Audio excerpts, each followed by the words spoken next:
नमस्कार, आप देख रहे हैं इंडिया टीवी। आपके साथ मैं हूं मीनाक्षी जोशी। इस वक्त इंडिया टीवी पर हमारे साथ बेहद खास मेहमान जुड़े हुए हैं। समाजवादी पार्टी के आप सांसद हैं। अपनी विचारों को लेकर, अपनी राय को लेकर बड़े ही मुखर तौर पर अपनी राय व्यक्त करते हैं। इन्हें दीन की भी समझ है, डॉक्टरी भी इनका पेशा है। ऐसे में आप ये समझ सकते हैं कि इन्हें संविधान और विधान की भी समझ है। बहुत बहुत स्वागत हसन साहब आपका इंडिया टीवी पर। Thank you so much. आज आपने आपत्ति दर्ज की, ये जो सत्र चल रहा है उसमें आज की छुट्टी घोषित कर दी गई, क्या ये ठीक नहीं था? नहीं, मेरी आपत्ति नहीं है इस पे। मेरी सिर्फ, देखिए, हम सब लोग धार्मिक लोग हैं और अपने पैदा करने वाले की, अपने पालनहार की हम इबादत करते हैं, पूजा करते हैं। इस पे किसको आपत्ति होगी? लेकिन हमारे एतराज इस बात पर है कि हमारे देश में और मजहब के मानने वाले लोग भी रहते हैं। कल से रमजान भी शुरू हो रहा है, तो मुसलमानों की भावनाओं का भी ख्याल रखा जाए, सिख भाइयों की भावनाओं का भी ख्याल रखा जाए, क्रिश्चियंस का भी रखा जाए। और अगर एक धर्म के मानने वालों की भावनाओं का ख्याल रखा जाता है और दूसरे धर्म के मानने वालों की भावनाओं का ख्याल नहीं रखा जाता है, तो उनकी दिल आज़ारी तो होती ही होती है। और ये एहसास नहीं दिलाना चाहिए कि ये देश सिर्फ एक वर्ग विशेष का है। आपको क्यों ये लगता है कि केवल एक धर्म को खुश करने की कोशिश की जा रही है? देखिए, जो इतिहास हुआ है अभी तक का, सिर्फ इसलिए मैं ये नहीं कह रहा कि नहीं करना चाहिए, इबादत नहीं करनी चाहिए, पूजा नहीं करनी चाहिए, लेकिन नियत क्या है उसमें? आप भी पूजा करती हो, आप भी साधना करती होंगी अपने पैदा करने वाले की।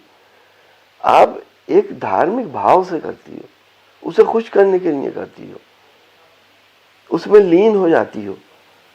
हम भी इबादत करते हैं, नमाज पढ़ते हैं, तो सिर्फ उसको याद करते हैं। उसके पीछे ये मकसद नहीं होना चाहिए कि हमें वोट पोलराइज करना है या हमें धार्मिक भावनाओं को एक्सप्लॉइट करके लोगों से वोट लेना है। ये नहीं होना चाहिए। तो आप ये कह रहे हैं कि ये छुट्टी अगर देती है सरकार, तो बाकी धर्मों को भी छुट्टी मिलनी चाहिए, सत्र उन दिनों में बंद होना चाहिए। जाहिर है, जब एक धर्म के मानने वालों के लिए ये प्रोविजन किया गया है, तो बाकी लोग भी तो हैं इसमें। मुस्लिम्स भी हैं, सिख भी हैं, पार्लियामेंट में हैं। उनको क्यों नेग्लेक्ट किया गया? उनके लिए भी करें। 4 अप्रैल को महावीर जयंती है, इसमें अवकाश दिखा रहे हैं। गुड फ्राइडे है, उसमें अवकाश दिखा रहे हैं।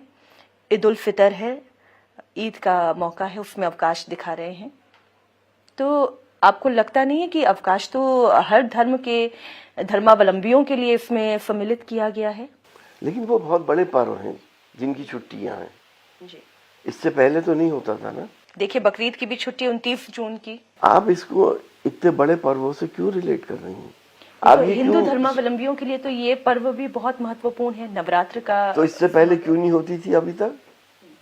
अगर इतना महत्वपूर्ण था तो पहले से क्यों नहीं हुई थी? अब क्यों हुई? क्योंकि इलेक्शन सामने है, इसलिए हुई है। जैसे मैं एक हेमंत बिस्वा शर्मा का बयान पढ़ूं, वो ये कहते हैं कि मदरसों को लेकर कि सभी मदरसों को बंद कर देना चाहिए, हमें नए भारत में इसकी आवश्यकता नहीं है।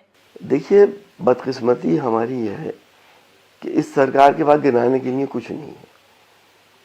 न विकास है, न रोजगार है, न महंगाई पे कंट्रोल है, न किसान के लिए कुछ करा, न डीजल पेट्रोल के लिए कुछ करते।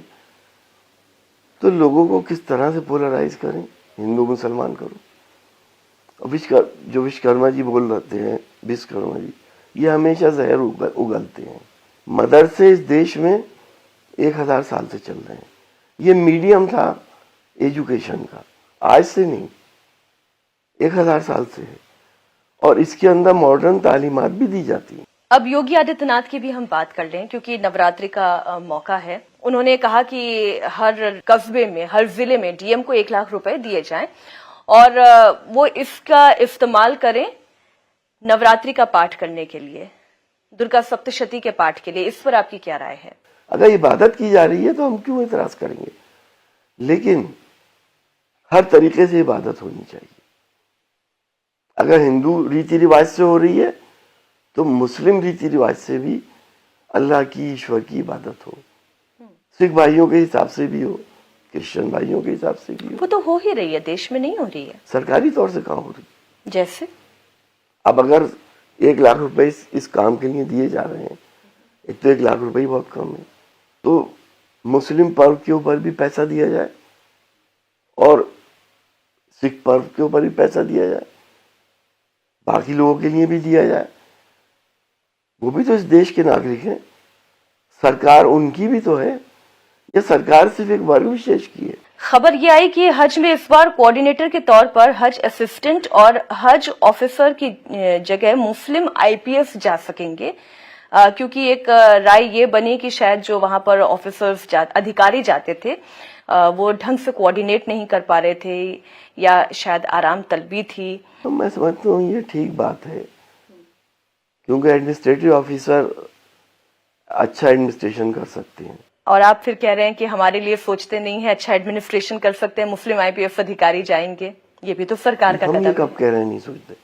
हमने कब कहा कि मुस्लिम्स के लिए कुछ नहीं होता? ये तो 75 साल से होता चला आया है। पहले हज पे सब्सिडी दी जाती थी, अब वो भी बंद कर दी गई। ये एक और खबर आई, आपने सुना ही होगा तौकीर रजा को। उन्होंने कहा कि देश में अघोषित इमरजेंसी है, हमारी आवाज को दबाया जा रहा है। ये कुछ हद तक सही है,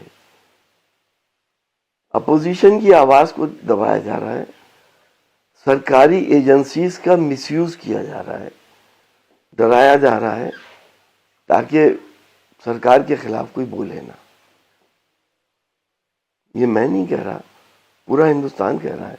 हसन साहब, आप ये कह रहे हैं कि ऑपोजिशन को दबाया जा रहा है, बोलने का मौका नहीं दिया जा रहा है। कब बोलने का मौका नहीं मिला और कहां बोलने का मौका नहीं मिला? और जितनी आलोचना सरकार के नुमाइंदे ये कहते हैं कि जितनी आलोचना और जितनी अभद्र भाषा का इस्तेमाल हमारे नेता के लिए, हमारे नेतृत्व के लिए किया जाता है, ये अभूतपूर्व है, इससे पहले तो नहीं हुआ। और फिर कह रहे हैं ऑपोजिशन की आवाज दबाई जा रही है। हम अभद्र भाषा के हम खिलाफ हैं। देश का प्रधानमंत्री मेरा भी प्रधानमंत्री है, उसकी इज्जत करना, उस कुर्सी की इज्जत करना हम सबका फर्ज है, वो अलग बात है। हम मतभेद होते हैं हमारे, मनभेद हमारा नहीं होता। हम मुद्दों पे लड़ते हैं, लड़ रहे हैं पिछले 7 दिन से। आप देख रही हैं पार्लियामेंट में क्या हो रहा है, सिर्फ जेपीसी की एक डिमांड ही तो कर रहे हैं। जेपीसी का मतलब अडानी की इंक्वायरी, हिंडनबर्ग की रिपोर्ट, क्या सही है क्या गलत है, जनता के सामने आए। सुप्रीम कोर्ट की 6 सदस्यीय कमेटी तो उस पर जांच करेगी ही। देखिए, अगर पार्लियामेंट्री कमेटी करेगी तो क्या परेशानी है? नहीं, ये पार्लियामेंट्री कमेटी में क्या बीजेपी के लोग नहीं होंगे? अगर आप कहती हैं आवाज को दबाया जाए, हम ईडी दफ्तर जा रहे थे, 200 आदमियों के लिए 2000 पुलिस वाले खड़े कर दिए विजय चौक पर। हमें ईडी के दफ्तर नहीं जाने दिया गया। इसे आप क्या कहेंगे? अगर आपको ईडी पर भरोसा है? ईडी को निष्पक्ष काम नहीं करने दिया जा रहा। अब फिर आप उन्हीं को ज्ञापन सौंपना चाहते हैं? नहीं, ज्ञापन हम इस बात का सोचे थे, इन चीजों की इंक्वायरी करो। और उनकी इंक्वायरी पर तो आपको भरोसा नहीं है? इंक्वायरी, देश को तो पता चले कि आप कितने पानी में हैं। देश इस धोखे में क्यों है? जैसे ये पढ़ा रहे हैं वैसा पढ़ लें। हम अपोजिशन है, हमें अधिकार है कि गलत बातों को उजागर किया जाए। हमारा, आपके हिसाब से तो आप ये कहना चाह रही हैं मैं आपसे ये कहना चाह रही हूँ कि अगर मुझे हसन जी पर विश्वास ही नहीं है तो मैं हसन जी के पास अपनी शिकायत लेकर क्या करूंगी? आप इनडायरेक्टली कहना चाह रही हैं कि अगर 200 एमपीओ को रोका गया तो ठीक रोका गया? बिल्कुल नहीं, आप मेरे मुंह में शब्द डाल रहे हैं। मैं आपसे ये कह रही हूँ कि आप ईडी को अपनी मांग सुपुर्द करना चाह रहे हैं, आप एक जांच करवाना चाह रहे हैं, आप यही कहना चाह रहे हैं? ईडी को उसमें इंटरफेयर करना चाहिए। और इसलिए मैंने आपसे पूछा कि आपको ईडी पर विश्वास देखिए, है कि वो एक निष्पक्ष जांच करेगी। हर संस्था में कुछ तो जमीर वाले, ईमान वाले लोग हैं, ऐसा नहीं है सारी बिगड़ गए। हो सकता है किसी अच्छे आदमी के दिमाग में आ जाए कि ईमानदारी से देश हित में इंक्वायरी हो जाए, हो सकता है, बाकी तो पता है ही कि क्या हो रहा है। तो हम एक जायज डिमांड को लेके बात कर रहे हैं। जेपीसी कभी बनी नहीं क्या? अडानी का मतलब बीजेपी तो नहीं है, अडानी का मतलब भारत सरकार तो नहीं है, अडानी तो एक कॉरपोरेट हाउस है, दुनिया का दूसरा बड़ा अमीर है। सर, ये आप लोगों की मांग है, विपक्ष की मांग है, सरकार अब वो सुनती है या नहीं सुनती है, ये अब सरकार के विवेक पर है। आप लोगों ने भी दबाव कम नहीं बनाया है। सरकार का ना सुनना ये बताता है कि सरकार कहीं ना कहीं इन्वॉल्व है अडानी में, तभी तो नहीं सुन रही। अगर सरकार क्रिस्टल क्लियर होती तो कहते हाँ ठीक है, बना दिए, इंक्वायरी करने। अडानी ने गुनाह किया तो उसको भी सजा मिलेगी। तौकीर रजा ये भी कहते हैं कि केंद्र सरकार ने अघोषित इमरजेंसी लागू कर दी है, नफरत और जुल्म बढ़ते जा रहे हैं। तो ये नफरत और ये जुल्म की जो बात होती है, ये नफरत और जुल्म क्या किसी एक कौम को लेकर हो रहे हैं? देखिए, इस हद तक ये बात सही है कि नफरत बढ़ रही है। मुझे याद है जब मैं छोटा था, अगर ट्रेन के अंदर कोई मुसलमान नमाज पढ़ता था तो हिंदू भाई जगह देते थे, सीट छोड़ के कहते थे आप नमाज पढ़ लो। अगर सुबह को ट्रेन में पंडित जी की आंख खुली और उन्होंने पूजा शुरू करी तो मुसलमान भाई हट जाते थे कि पूजा करने आप। एक दौर वो था जब होली के जुलूस की अगुवाई मुसलमान करते थे। अब नहीं है। अब कहाँ है? एक मॉल में नमाज पढ़ने वालों को इतना क्यों उछाला था? लेकिन क्या मॉल नमाज पढ़ने की जगह है? नमाज तो कहीं भी पढ़ी जा सकती, अल्लाह की इबादत ही तो कर रहे हैं। आपको क्यों इतराज हुआ? नमाज आपको तो टॉर्चर करने के लिए नहीं पढ़ी गई। नहीं, नमाज तो आपके पैदा करने वाले के लिए पढ़ी गई, अगर आप अल्लाह ईश्वर को एक मानती हैं तो। मॉल में इंसान खरीदारी करने के लिए जाता है या प्रार्थना करने के लिए जाता है?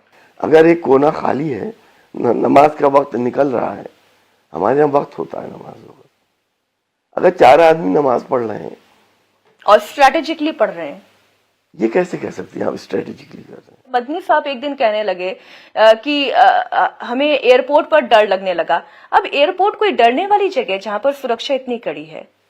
नहीं, हमें तो नहीं लगता कहीं कोई ऐसा डर। आप खुद कह रहे हैं कि कोई डर नहीं है और फिर कहते हैं कि अल्पसंख्यकों को दबाया जा रहा है।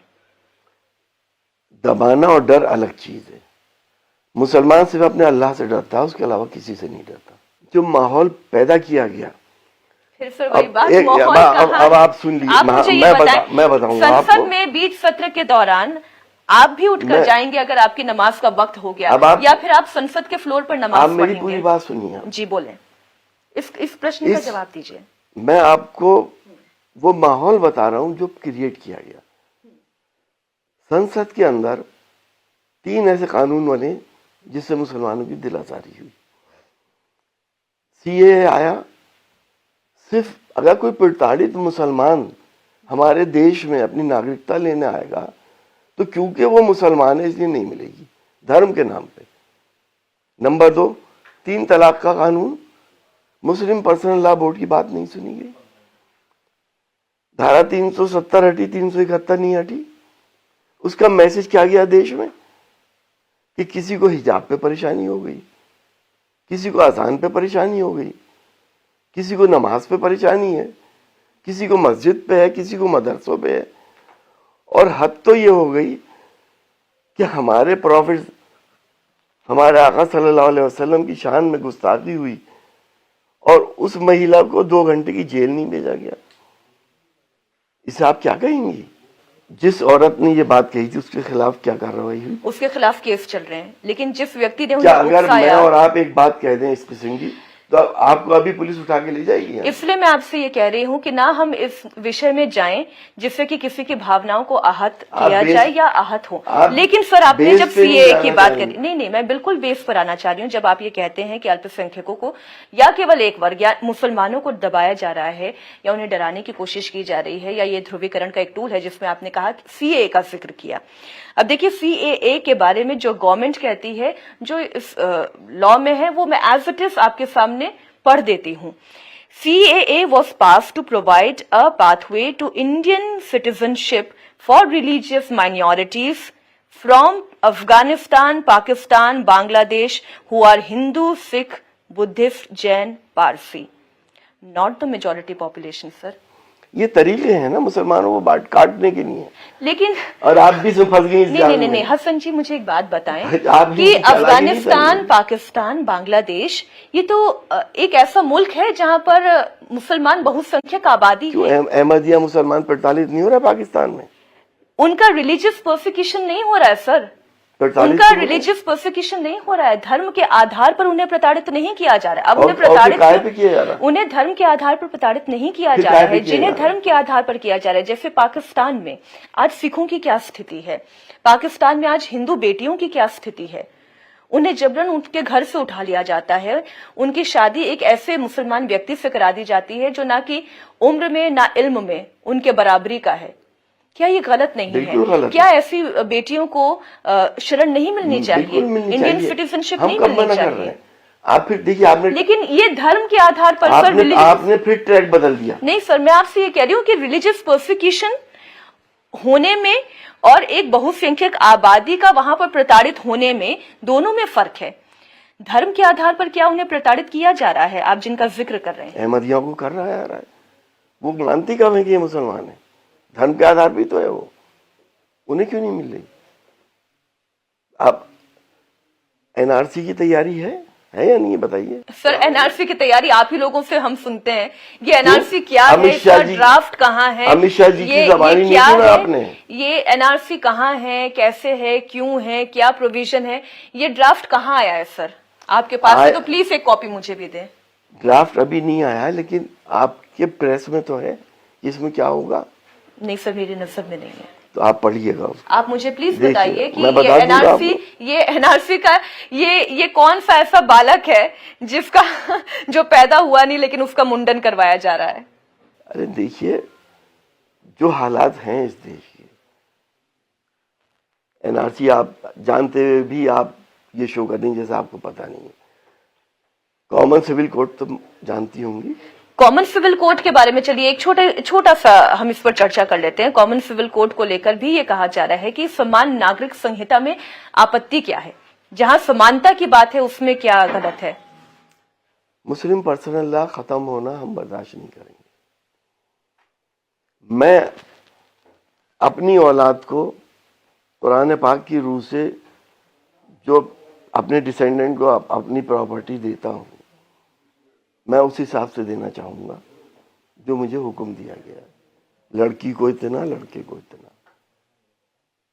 वक्फ खत्म हो जाएंगे, हिबे खत्म हो जाएंगे, और अगर आर्टिकल 29 और आर्टिकल 30 खत्म होता है तो सारे माइनॉरिटी इंस्टीट्यूशंस खत्म हो जाएंगे, माइनॉरिटी कैरेक्टर खत्म हो जाएगा, जो हमें फैसिलिटी मिलती है वो खत्म हो जाएगा। तो ये तो आने पर पता चलेगा कि आर्टिकल 29 आर्टिकल 30 खत्म कर रहे हैं या नहीं कर रहे हैं। ये तो हमारी एजुकेशन से जुड़ा हुआ मामला है। अगर ये खत्म होता है तो हमारे बच्चे कहाँ पढ़ेंगे, कहाँ जाएंगे? क्या स्कूलों में पढ़ेंगे? स्कूल, लेकिन जब संविधान ने हमें इजाजत दी है कि हम अपने इंस्टीट्यूशन कायम करें और अपने हिसाब से चलाएं, दिए नहीं दिए। माइनॉरिटी कैरेक्टर का मतलब यह है कि 50% आप माइनॉरिटी के बच्चों को विदाउट मेरिट रख सकते हैं। ये कानून ने इजाजत दी है, आप वो खत्म कर देंगे। देखते हैं सर, इस पर भी अभी संसद के पटल पर तो चर्चा नहीं हुई है, लेकिन इंतजार करते हैं कि संसद में कम से कम चर्चा तो हो। चर्चा तो हो। ठीक है, आज मेरे पास वक्त इतना ही था, लेकिन बहुत शुक्रिया समय देने के लिए। हम उम्मीद करते हैं कि आप जैसे यहाँ पर हमारे साथ इस चर्चा में शरीक हुए, ठीक वैसी ही चर्चा हमें संसद के पटल पर भी सुनने को मिले। बहुत बहुत धन्यवाद। शुक्रिया, आपका ही बहुत बहुत शुक्रिया। इंडिया टीवी हर वक्त हर जगह डाउनलोड करने के लिए सर्च करें India TV news Google play store या ऐप स्टोर पर।